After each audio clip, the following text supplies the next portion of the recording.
దాంతో ఈ కులాల్లో ఇప్పుడు ఫర్ ఎగ్జాంపుల్ ఎక్కడైతే వీళ్ళు గుడి కట్టారో ఆ ప్రాంతంలో ఉన్నట్టు మత్స్యకారుల, రజకుల, లేకపోతే ఏ కులం అయితే ఆ కులంలో వాళ్ళకి కొంతమందికి తిరుపతిలో శ్వేత అని ఉంటుంది భవనం, అక్కడ ట్రైనింగ్ ఇస్తారు అన్ని కులాల వాళ్ళకి కూడా.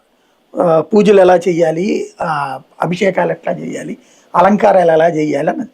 ఆ తర్వాత వెళ్ళి వాళ్ళే అక్కడ త్రికరణ శుద్ధితో పూజ చేసుకుంటూ ఆ ఆలయాలు నడపాలి.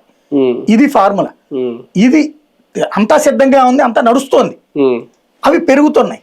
ఇది తట్టుకోలేకపోతున్నారు. చిన్నజీయర్ లాంటి ఆశ్రమాల్లో కూడా దళితులకు అర్చక శిక్షణలు ఇస్తున్నారంటే చాలా మంది స్వామీజీలు ఇప్పుడు చాలా వరకు ఈ కులాలకు అతీతంగా ఎవరినైనా. ఫస్ట్ తిరుమల తిరుపతి దేవస్థానం మొదలు పెట్టింది.